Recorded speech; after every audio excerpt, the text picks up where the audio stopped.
drama series Vikings tells the story of one man's meteoric rise from simple farmer to Viking king.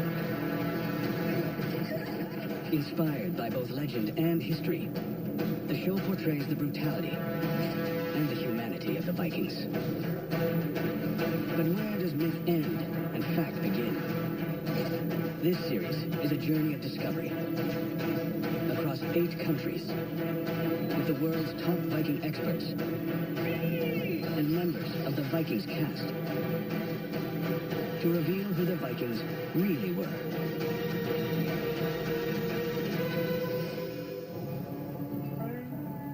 In this episode, the story of the Viking invasions of Europe. Why do the Vikings start to do what they do? The secret of the Viking longboat. They could hit hard, and there wasn't an awful lot that people on land could do to stop them.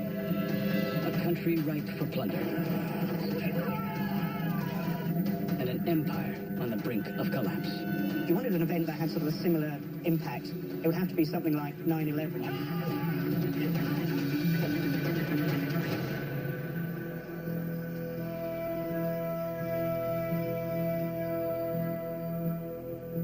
Michael Hirst is the creator and writer of the drama Vikings. I've always been interested in Vikings. Most little boys are interested in Vikings, I think, and I still remember the day that my father brought home a little Viking model. I started to do a little research, and I found them fascinating. Their culture, their social habits, and their pagan gods. Vikings is based on the legend of Ragnar Lothbrok and his band of raiders in the Age of Invasion. I've always said that the stories and the scripts begin with real events, with real people, with real things, but then I have to join them together. I have to make narrative roads as authentically and logically as possible. Forgive me if I do not kiss your hand. But where does fact meet fiction in the story of the Vikings? And what do we really know about the Viking invasions that transformed Europe and cemented the legend of the Norsemen?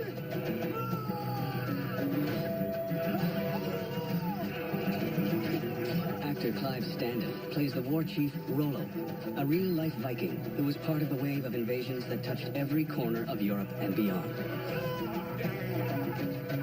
We imagine them as these horned helmet devil monsters who came from the sea on their longboats and raided their way through Britain. We're not trying to say that they didn't do any of these questionable things.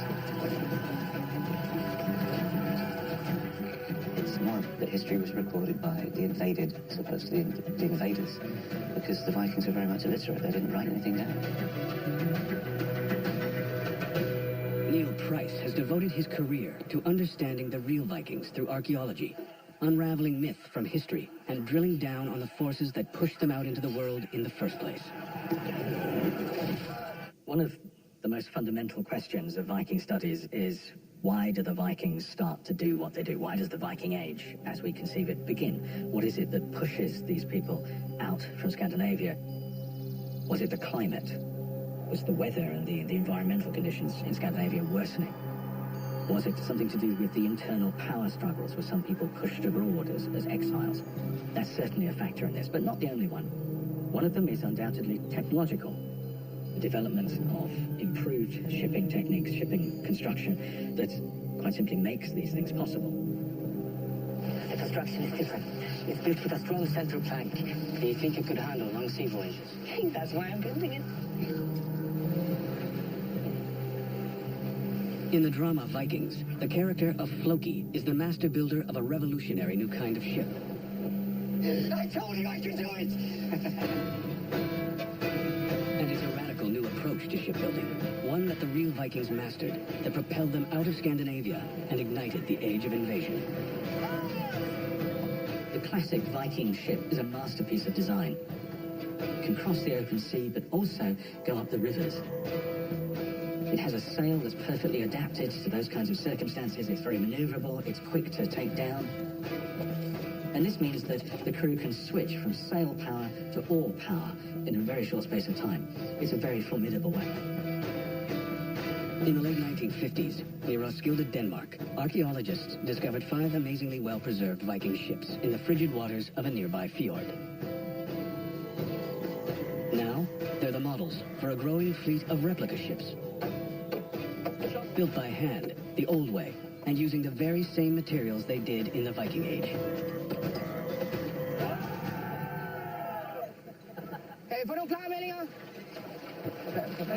Today, 60 volunteer sailors are putting the Sea Stallion through her paces to see what can be learned about Viking seamanship.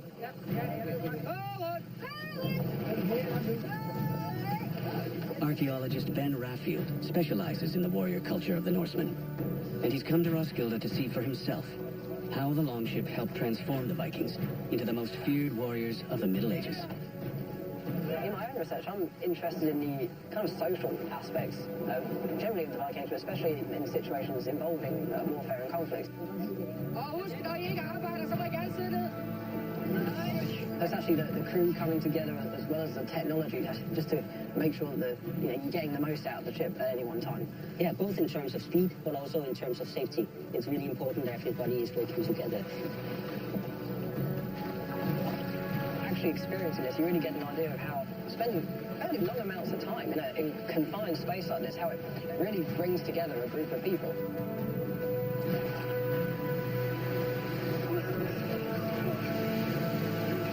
They had to rely upon each other as sailors and as fighters. I think all those things helped establish significant social unity that made them somehow even more powerful. The idea of becoming a strong unit. Once you hit the beach and you want to fight with the enemy, then these things, in my opinion, becomes really vital in staying together, becoming a unit, and fighting together.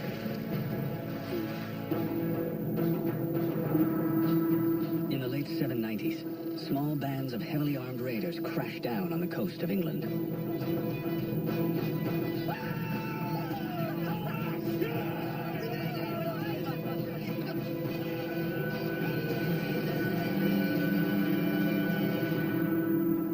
Vikings arrive in England in the sort of late 780s, early 790s. What's happening is they're coming into a world that's completely different from their own. There are these little monasteries scattered, usually in very isolated, out-of-the-way places.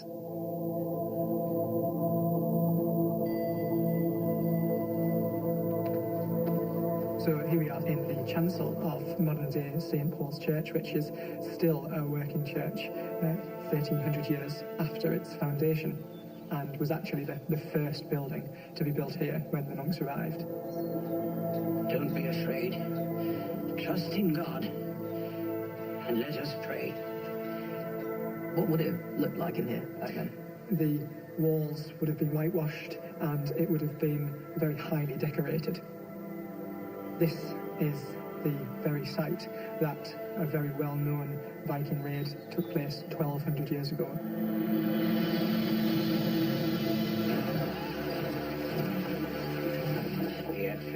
Spiritus Sancti, Pater Noster, qui es in cielo.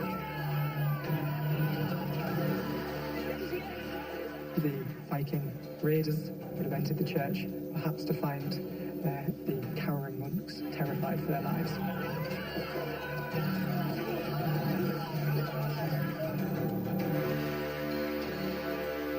These things that the Viking raiders would have wanted to get their hands on, of course, they weren't Christian, so they weren't being respectful to these very sacred relics to the Anglo-Saxons, so they would have pillaged the place and took whatever they could get their hands on. And to them, it's just a complete culture clash. It's extraordinary that they turn up somewhere where there is a huge amount of movable wealth.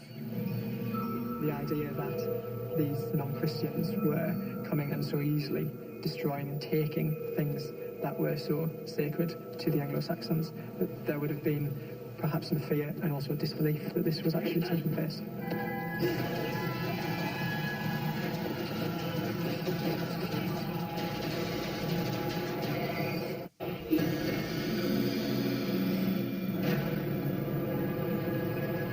During the Viking raids in the late 8th century, England is slowly climbing out of the Dark Ages, fragmented and vulnerable. Effendator remissionem peccatorem.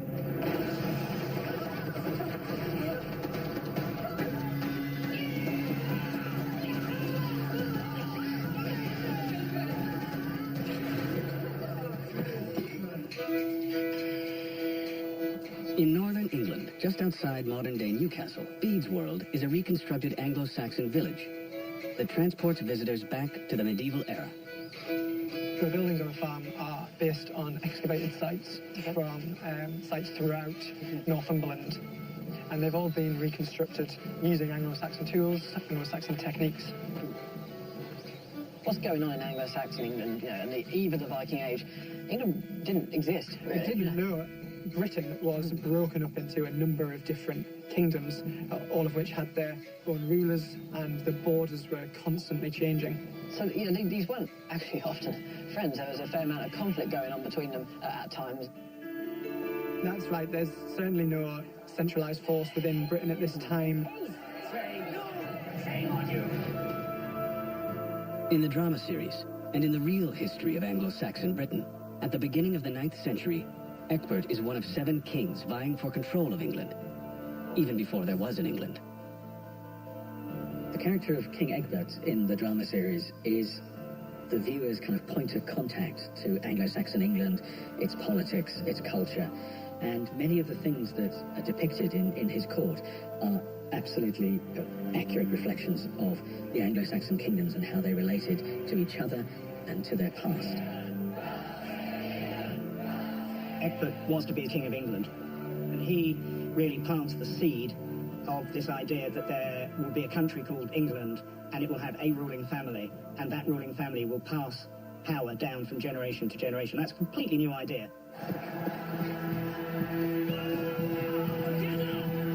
Different Anglo-Saxon kingdoms all have their own agendas that are meshing together. Sometimes they conflict, sometimes they run in parallel. If you and I join together, not only against the Northmen, but also against Mercia, we should surely overcome it. Let us drink to our alliance. Egbert enjoys power. He enjoys using power for larger and better ends.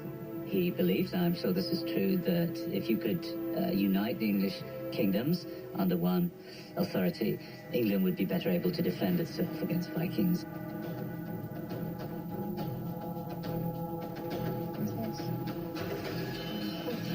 Inside the British Library in London, historian Claire Downham has uncovered remarkable 1,200-year-old documents laying out the plans for the earliest Anglo-Saxon resistance to the Vikings. Tell me about what we have here in front of us. Okay, so this is one of a series of charters which come from Christ Church, Canterbury. So what we have here is a grant of land which dates to the year 811. It's also referring to the fortification of strongholds and also the building of bridges against the pagans. And this term, contra paganos, here is the interesting bit because they are clearly being identified as the main threat to the security of this landholding.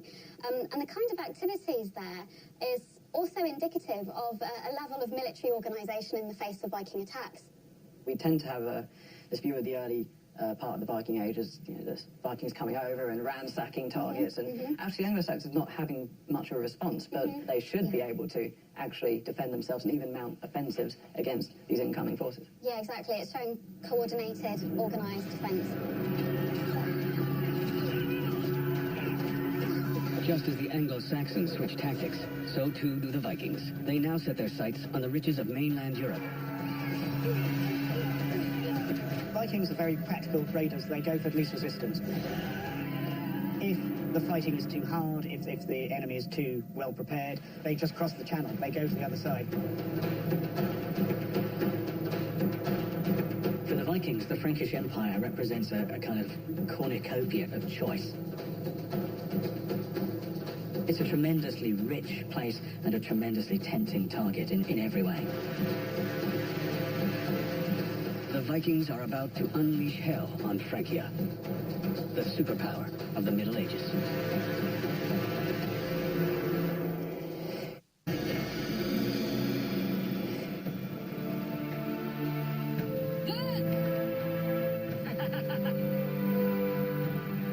When we think of the Viking raids and how they begun, there's no sense in which the Vikings are heading out into an unknown world. They know exactly what's out there. And really, their attention is principally south into the Frankish Empire, one of the great superpowers of the time, with its markets, its towns. So there's really an embarrassment of riches for them to choose from. Today, the city of Aachen is in western Germany. But in the 8th and 9th centuries, it was the site of one of the greatest courts in the ascendant Frankish Empire. And no star burned more brightly than the mighty Charlemagne, who ruled the Franks from the year 800 until his death in 814.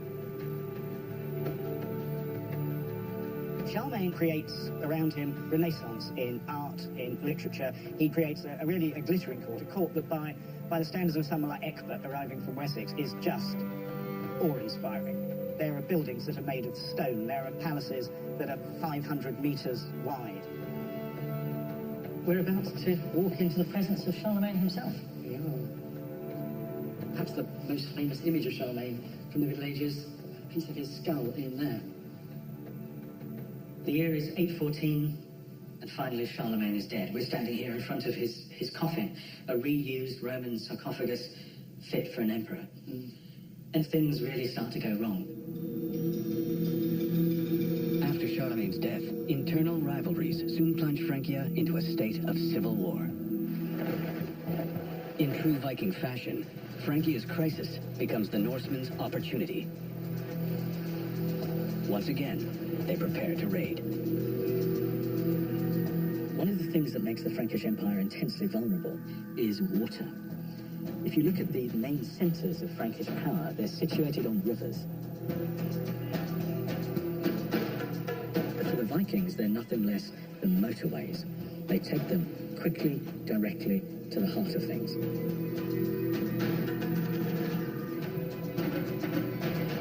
After Charlemagne's death, the Vikings sack Aachen Cathedral. These doors are actually the doors that have stood there since Charlemagne's time. These are 1,200-year-old doors. 1,200 years old. 1,200 years old. It's quite extraordinary to stand here in modern-day Aachen and see exactly what the Vikings would have seen. Took what they could. That was the thing about being a Viking. You took your plunder, you took your loot, you took it back home. But these things, well, They wouldn't fit in your hand luggage, would they? No. And would you sink your boat with one of these, do you think? I don't know. You certainly wouldn't fit two in one like a Viking longship. And that's probably why they're still here today, because they're far too big to take away with you. If you were a Scandinavian who came here, the idea was it would blow your socks off. You'd be so impressed. The other jewel in the crown of Frankish cities is Paris. With the nobility fighting amongst themselves for control, it had never been more vulnerable or more attractive to the restless Viking raiders. Tell me about Paris. It was amazing. I've never in my whole life seen anything like it. It was like a dream. And churches, such churches. In the third season of the drama series, this is what Ragnar starts to plug into. He hears about Paris, this fabled city. In his terms, perhaps the ultimate target. It's a draw. I've made up my mind. And this year, we shall attack Paris. Paris! Haven't you told us all about this? Historical records from the time describe Ragnar as a leader of the siege. This one, For Ragnar to hear that there are such places, which are almost beyond imagining, of course stimulates him and interests him.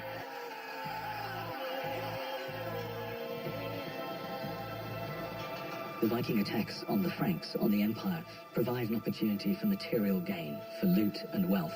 But there are other things just as important to the Vikings, and that is the opportunity to increase their status, to increase their fame, perhaps almost as a kind of religious act. There is, under the Viking psyche, this belief that your fate has been decided at your birth. All you can do is hope that the gods have a heroic death in battle planned for you, because a best Viking death is to die in battle. That way you go to Valhalla. So Paris is a good place to go if people fancy going to Valhalla.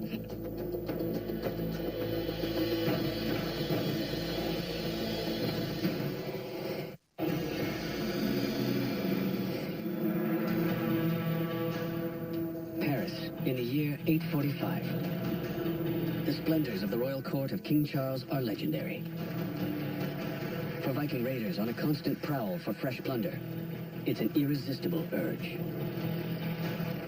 Not only is Paris a very valuable target to attack, it is a famous target to attack. It speaks volumes. So if you can go there and attack them there, it does say, I have a free hand, I can do what I like, wherever I like. Sailing south by southeast, we come upon the mouth of the Seine, the gateway to Paris. Here is the entrance. The entrance to paradise.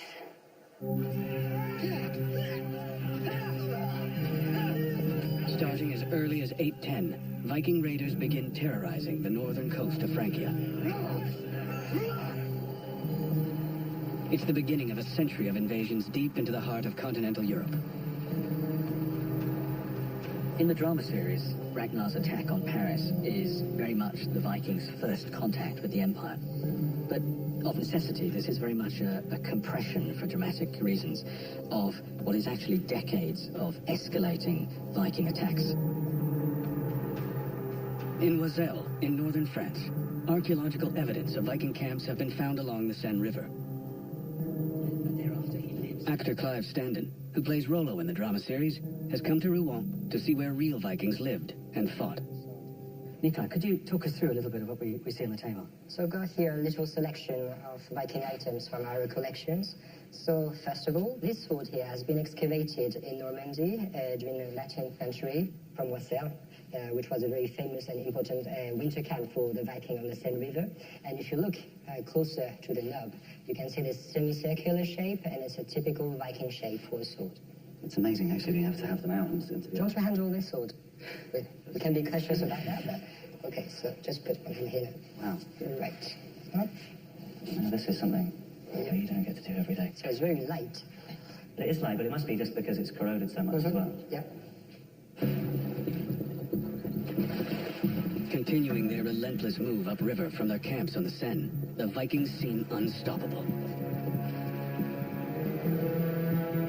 More than 1,000 years after the last Viking longships ravaged the Seine, echoes of the terror that was the Norsemen can still be felt. Archaeologist Gareth Williams is an expert on Viking battle strategies. One of the things that's hard to imagine today is just how terrifying it would be to see an entire fleet coming up the river. That dragonhead prow comes around the corner, and then another, and then another, and then another. We hear accounts of hundreds of ships in a fleet, able to divert quickly to either bank, attack to either side, seizing the opportunity. Lying between the Vikings and Paris is the Abbey of Saint-Denis, one of the holiest sites in all of Francia.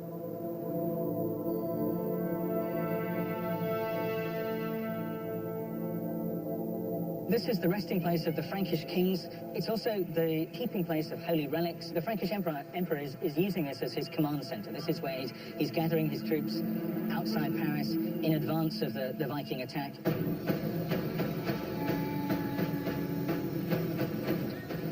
When Ragnar attacks in Mercia in the series, that's based entirely on an account of the Vikings attacking on the Seine, where Charles rather foolishly puts half his army on one side of the river and half on the other. The battle that takes place here is, at that time, the greatest confrontation that has been between the Franks and the Vikings.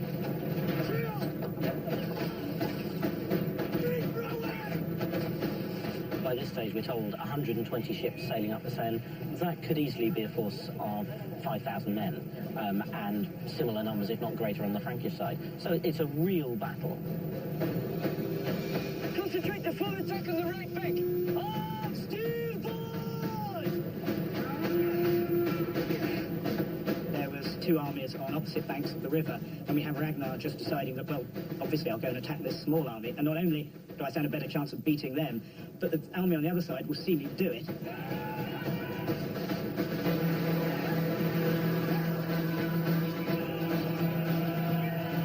Franks expected that when there was a battle, you lined up and you fought each other. That was the sort of decent thing to do. The Vikings didn't do that.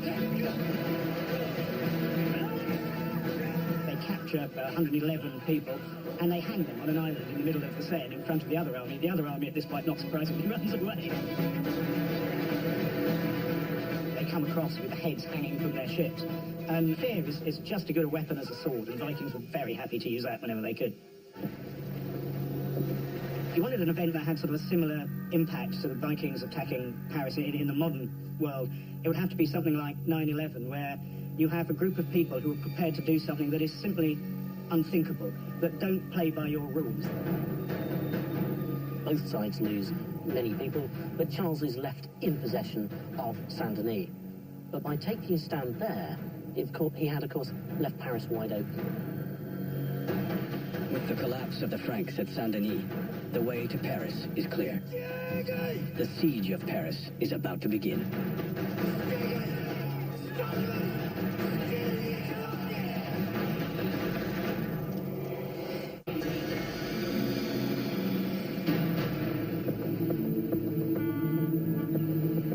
We're floating in the middle of the Seine. If we were the Vikings, we'd have come down the coast all the way, following the coastline of Europe, down from Scandinavia and into the mouth of the river here. And we know that by the time they'd got all the way here to the outskirts of Paris, the Vikings had been fighting a number of engagements as they proceed up the river. That's right, they had to fight their way past a number of towns and through hostile countryside all the way.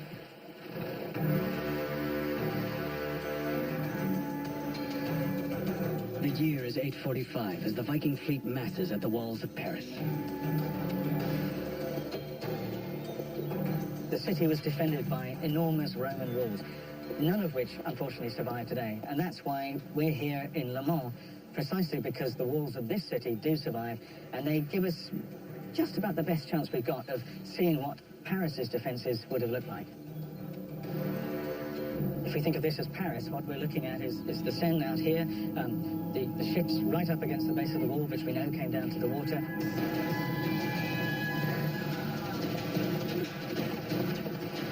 These really are very impressive fortifications. Very high, very thick, solid, a very daunting obstacle to any Viking force attacking. They have to get up the wall, presumably with scaling ladders or some other device, but certainly ladders. All the while, people are raining all kinds of stuff down on them from the parapet.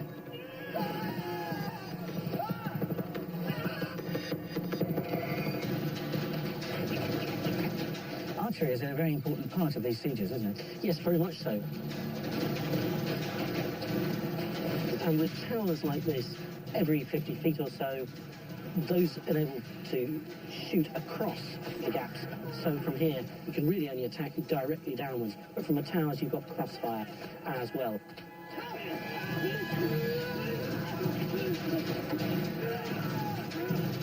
If they manage to get up the ladder, which is a difficult enough undertaking, sooner or later they're going to appear there on the edge, and facing them are a number of very angry Franks who want to prevent that.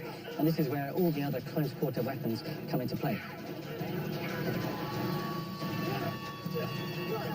A very, very bloody affair, indeed. Outnumbered and overwhelmed, the Frankish army is crushed. The city plundered.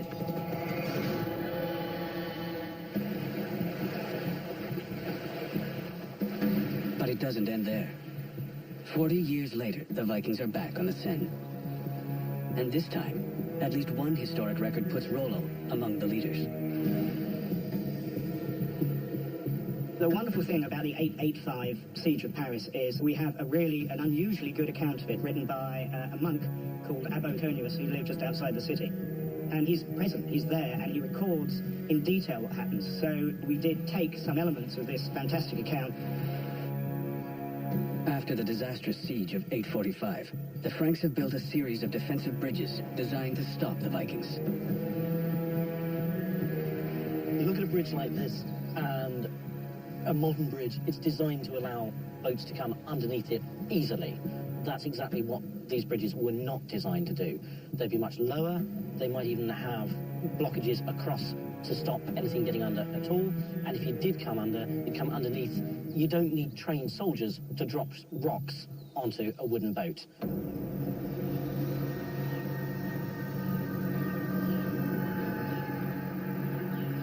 So in 885, the focus of the campaign is on the bridges, to stop the Viking fleet from passing Paris and continuing on up the river. Yes, well, fire would have been an important weapon in siege at that time.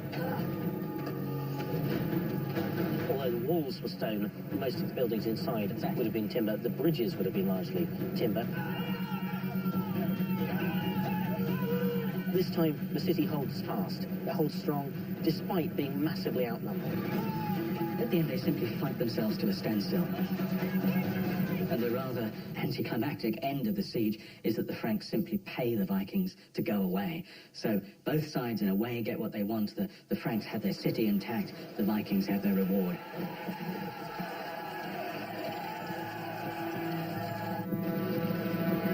But as the drama series shows, not all the Vikings go away. Historic records reveal that Rollo continues raiding for more than 20 years.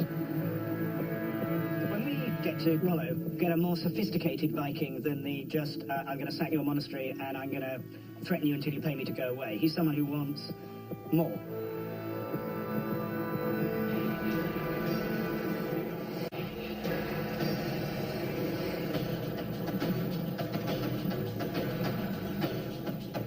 The drama series character of Rollo is one of the most famous Vikings of history.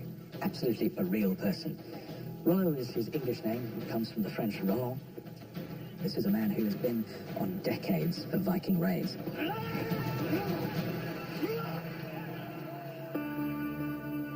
The biggest artistic license we took with the TV show Vikings is to make Ragnar and Rollo brothers in the show, because they weren't related in any way and actually lived many decades apart. But they're two fantastic characters in Viking history, and what better way than to blend the stories in one TV show than to make them siblings. We are brothers. You and I will always be equal. Rollo could have just been a jealous brother. My brother. And I remember saying to Clive early in the process, I said, you'll never guess that in the end you're probably the most successful of them all. Desperate to stop the Vikings, the Frankish king offers Rollo a deal in the year 911. You will be offered a vast area of land in the northern part of Francia. The Emperor will also make you a duke, the highest honor he can bestow. You will be very rich and you will be very important. What must I do in return? Neil Price and Gareth Williams have arrived at the august French National Archives to see what records remain of the Frankish king's attempt to buy peace with Rollo. So, what we have here is one of the very early documentary records of the granting of land to Vikings in France. Yeah. Yes, it's a charter of the Frankish king Charles the Simple. It's from 918. There's Rollo himself, together with his companion Northmen for the defence of the kingdom. And that's really the point of this settlement. It's effectively setting a thief to catch a thief, putting Vikings at the mouth of the Seine to stop other Vikings coming up the river. That grant of land is made at the mouth of the Seine, because that is the point of access ultimately to Paris. If we settle Vikings there, they can stop other Vikings from getting into the river. 1100 years after it was signed, this extraordinary document is the only remaining record of Rollo agreeing to a settlement. What we're seeing is the essence of Rollo's transformation, actually, from a pagan Viking raider to what he would later become. In the name of the Father, and of the Son, and of the Holy Spirit. Shortly after, the one-time Viking warlord becomes a Christian convert. He gets land, he gets power, he gets status, and above all, he minimizes the risk. He gets all of these things without fighting anymore. Rollo would go on to rule a large part of northern France for close to 20 years. Today, that region is known as Normandy, or the land of the Norsemen. Rollo, c'est vos salut. J'avoue, salut.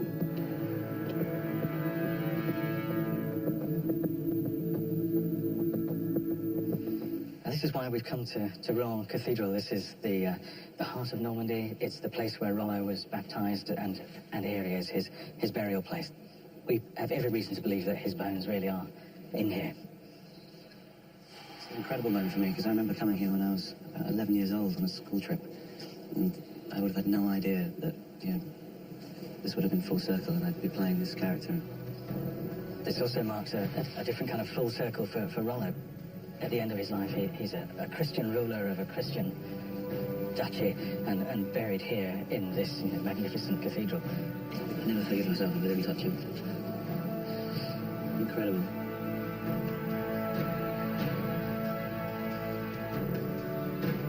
The Viking invasions don't end with the death of the mighty Rollo. For the next 150 years, the Vikings carve a path of conquest and plunder across Europe. And their legacy will last much longer.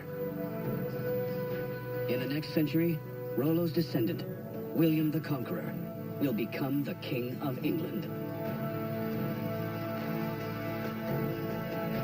I just am very proud of the fact that this is as authentic as we can make it. It's done in the belief that the Vikings were and are incredibly interesting.